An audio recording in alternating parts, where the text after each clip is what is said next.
shooting at mom and dad? What was your intention? What were you intending to do? The Caffey family lived a quiet life in Alba, Texas. Terry and Penny Caffey were devoted parents, deeply rooted in their Christian faith. Their three children, Aaron, Matthew, and Tyler, were raised with strong moral values and a close connection to their church, Miracle Faith Baptist. Terry served as a youth pastor, and Aaron sang in the church choir. Their home was filled with love, faith, and a sense of community. But in 2007, everything began to change. Erin, once a bright and cheerful girl, became increasingly distant. She met 18-year-old Charlie Wilkinson while working at a local Sonic fast food restaurant.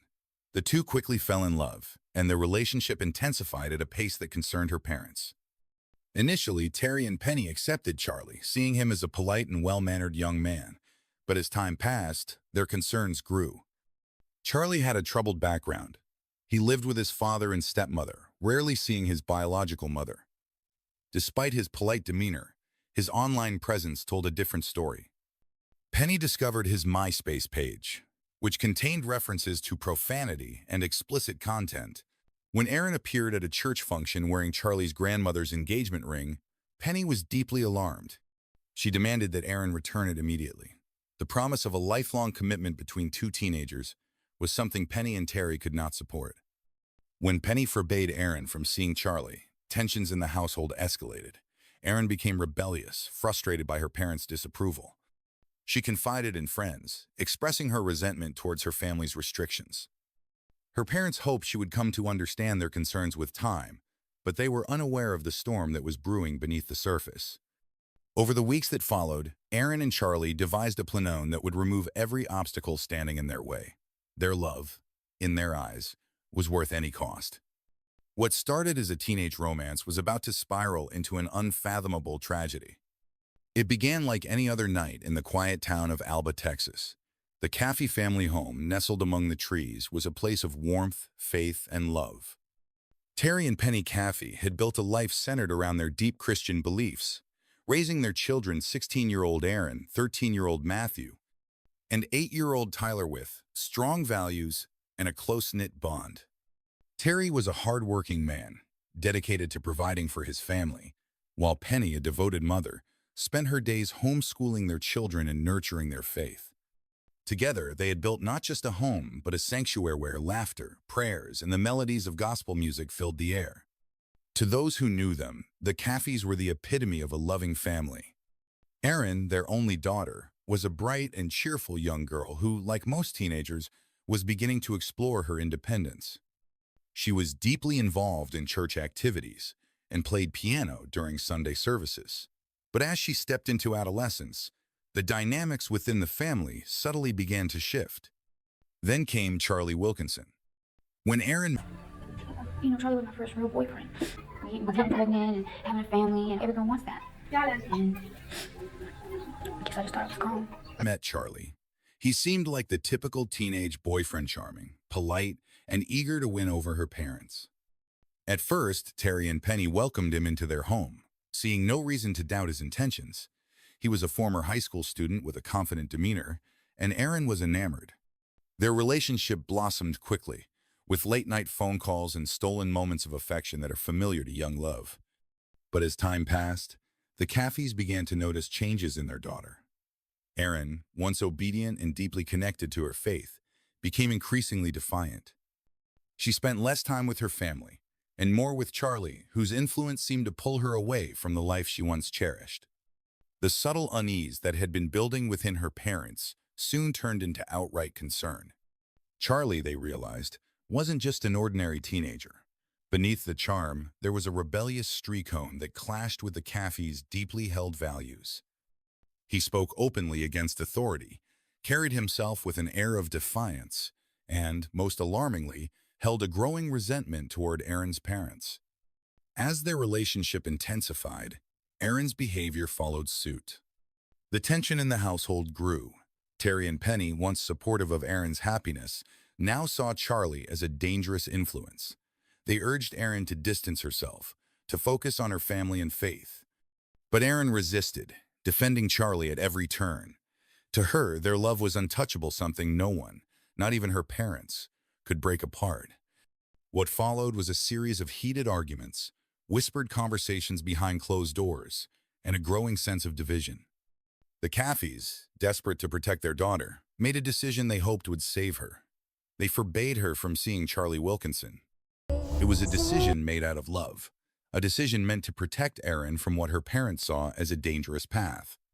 But instead, it set in motion a chain of events that would shatter their world forever.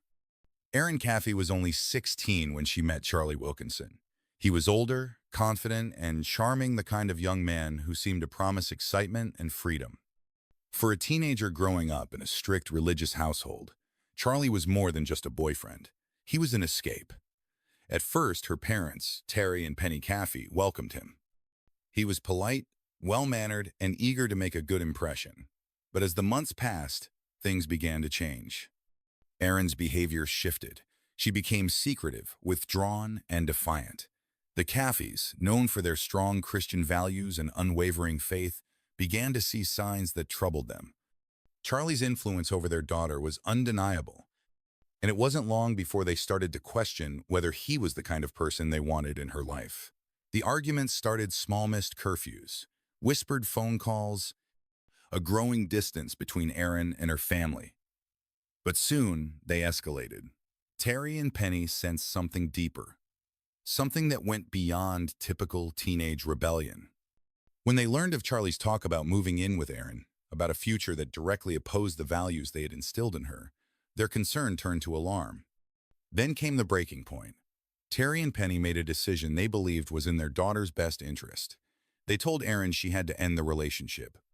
To them, it was an act of love, protecting their daughter from a path they feared would lead to heartache and regret. But to Erin, it was something else entirely. It was a betrayal, a personal attack on the one person she felt truly understood her. The tension in the house became unbearable. Erin, once her father's little girl, barely spoke to him. She retreated into her own world, clinging to Charlie even tighter. And Charlie Young, impulsive and deeply invested in the idea of Erin as his future, felt the pressure just as intensely.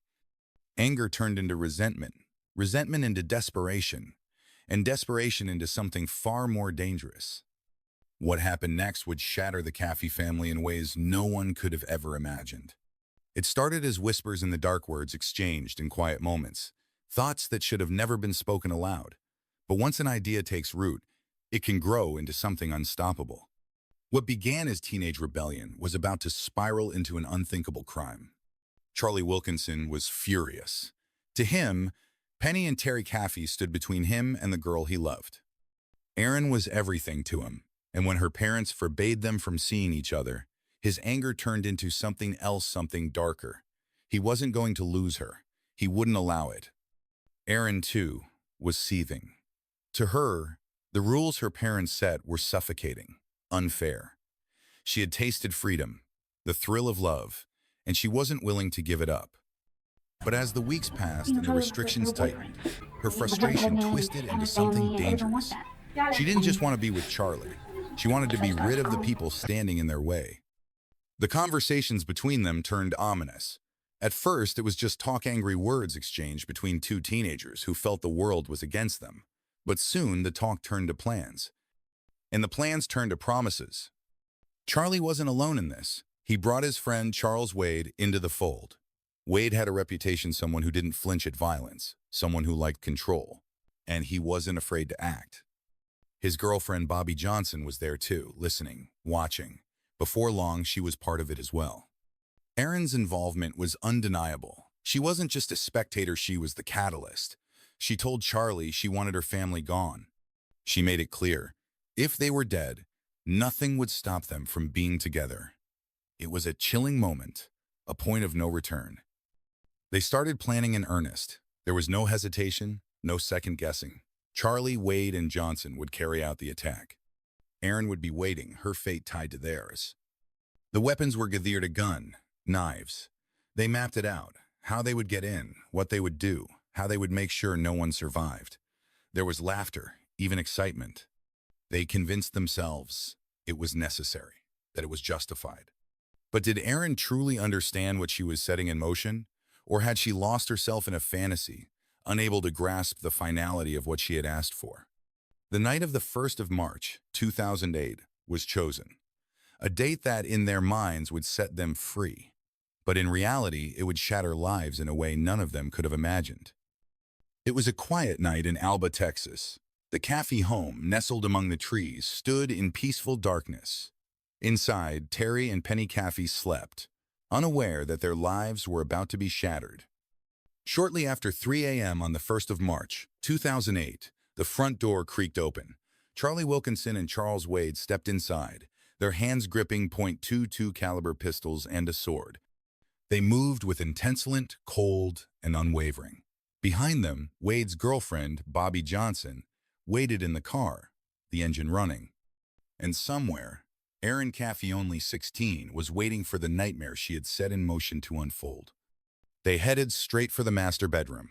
Terry Caffey awoke to the sound of gunfire as bullets tore through his body.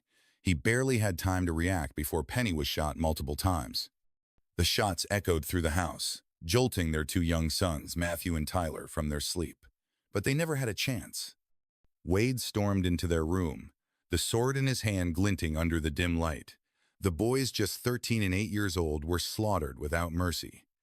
The violence was relentless, swift, and calculated. Penny, still alive, fought desperately, but they showed no hesitation.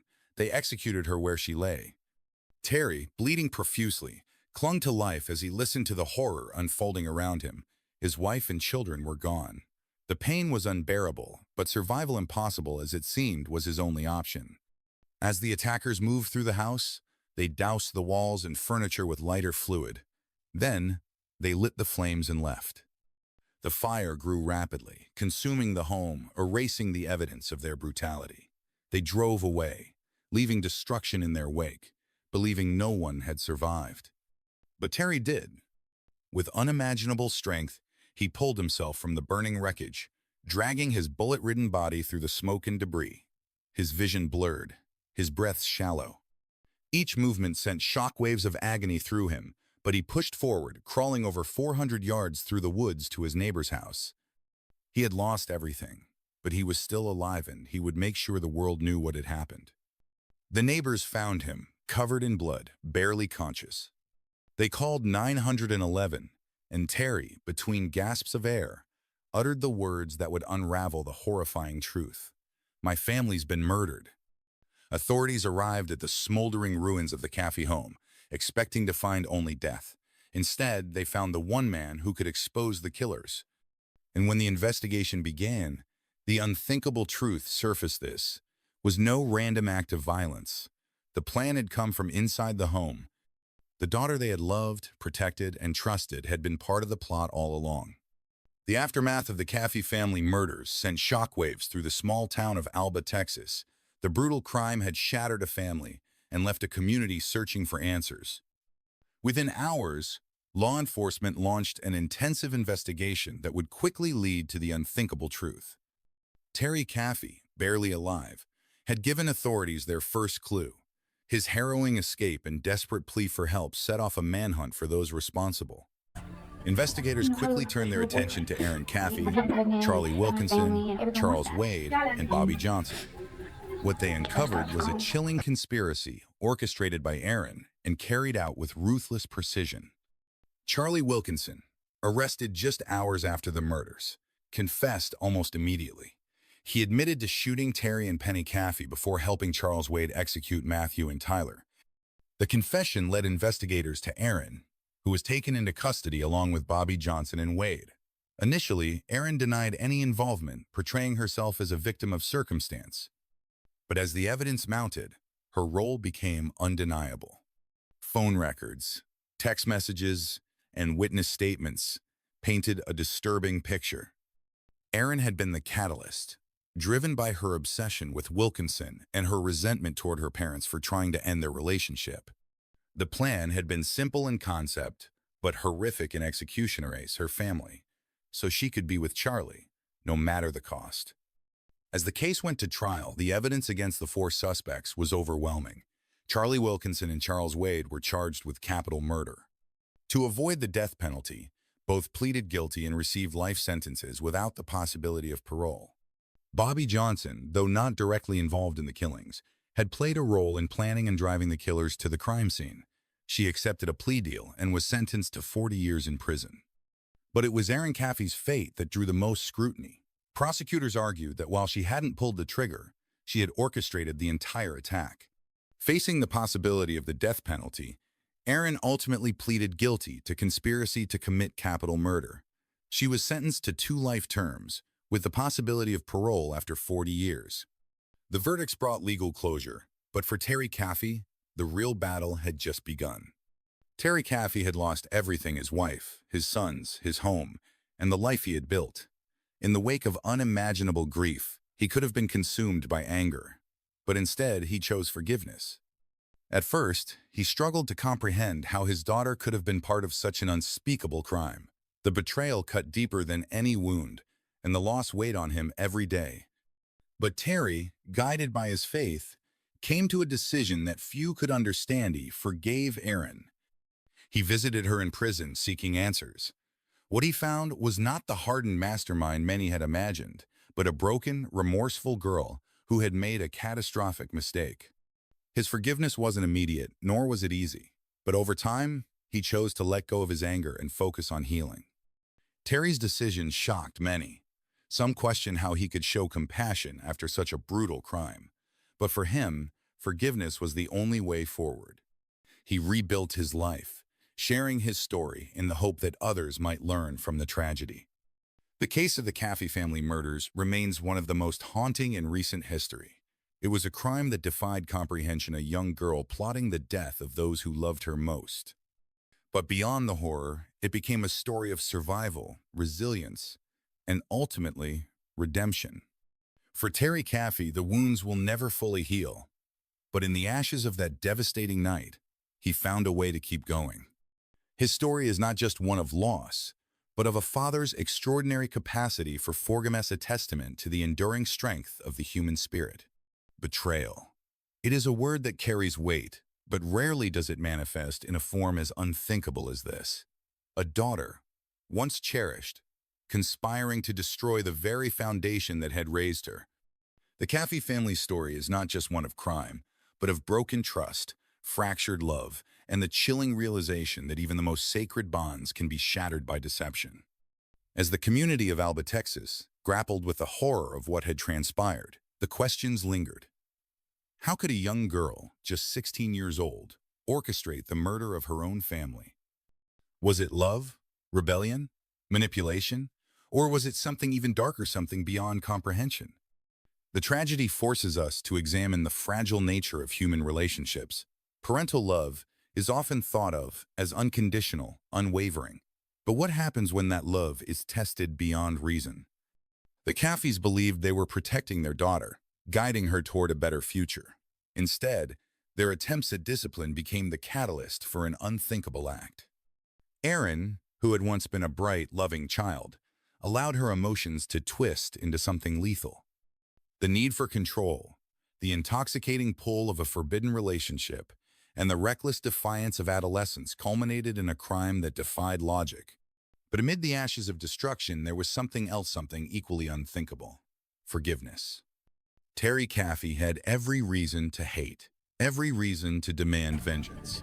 Yet, in his deepest sorrow, he chose a different path. He chose to forgive the very person who had torn his world apart.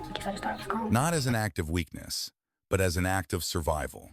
He understood that holding on to anger would only consume what little remained of his life.